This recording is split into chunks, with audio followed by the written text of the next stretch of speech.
morning everyone. I'll be the first discussant sa chapter 9. So my topic is elapsed time. Learning outcomes at the end of the lesson, we should be able to find elapsed time in hours, minutes, seconds, solve problems involving time. So what is elapsed time?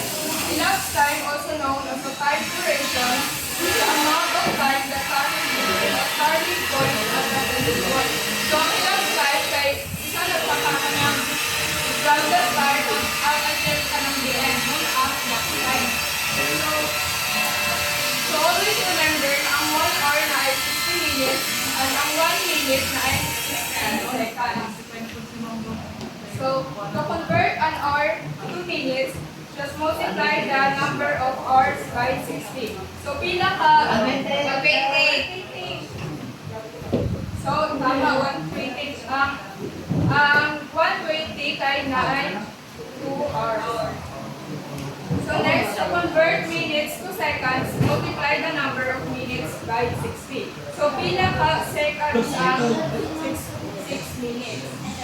So, ano din mo siya i-times by 60. So 6 times 60 equals to 360. So mo kung ang quick review sa time. So muna ang hours, minutes, and seconds. Ang AM from midnight until morning before noon. So from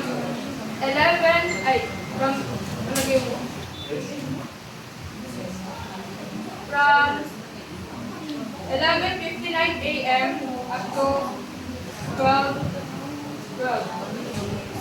While ang PM mo na ang post meridian. So after before midnight. So from 12 PM up to 11:59 PM. So mo ni ang problem.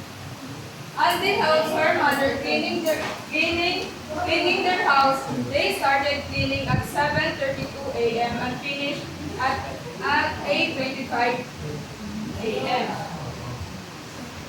So first na method na akong gamiton ay number linear. So first ang steps kay make a number linear. So bali mo ni siya. And then count the number from minutes from start time to end time. So, ang ibang katong problem kanina, nagsugod sila sa 7:32 AM. At nahuman sila 8:25 AM. So, diha na to i-count. So, since 32 na sila nagsugod, dili ang 32. And then, 32 padulong sa 7:35 ay 3 minutes, 35 to 45 and so on. So ihapon na to. 10, 20, 30, 40, 50. 53. So 53 minutes. So nakakuan sila ka ng 53 minutes at deserve sila ng amount of hindo sa ilang balay. So, same problem but ang method na akong gamiton is subtraction. So, subtraction is a straightforward way to find out how much time has passed between a start time and an end time by subtracting the start time from the end time. So, same ang kuan. So, magsugod tayo ka sa end time. Isa tong end time. Okay, AM.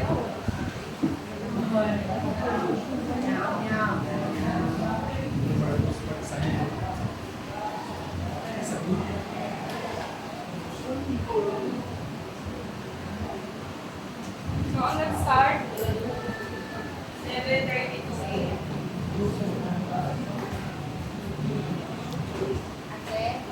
So, pwede ba nato ma-minus ang 25 sa 32? Yes. Hindi. Kahit Basta po ang 32. oo, less than. So, atong buhaton diha na at mag-borrow ka sa 8.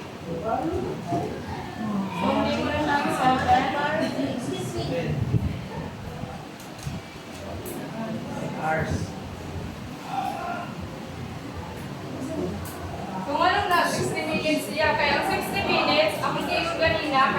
equivalent to 1 hour plus 7 hour equals 8. So gituyo na to na ibuwag sila kay para ang 25 ato dahil siya i-plus diri sa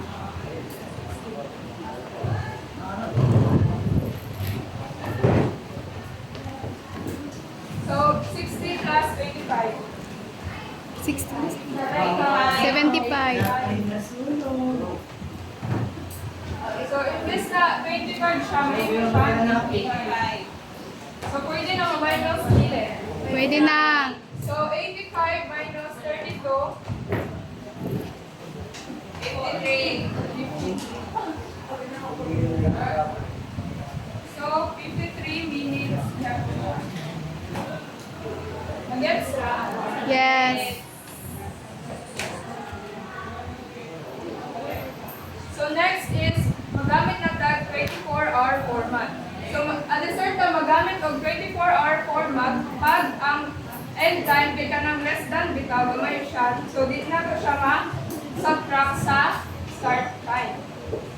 So example is so na kuan siya 3:18.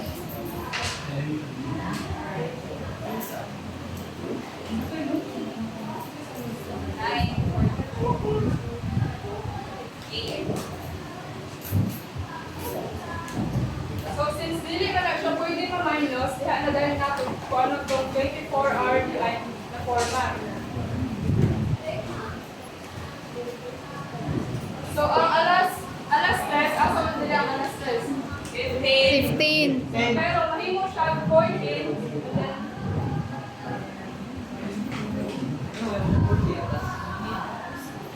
and then so, ang alas 3 may mo siyang 14. At i-plus na ito ang 18 diri asa 8.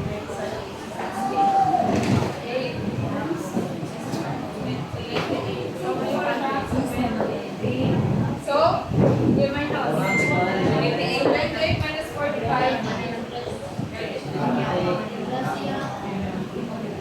40 minus 9. 5. So, next, Yes.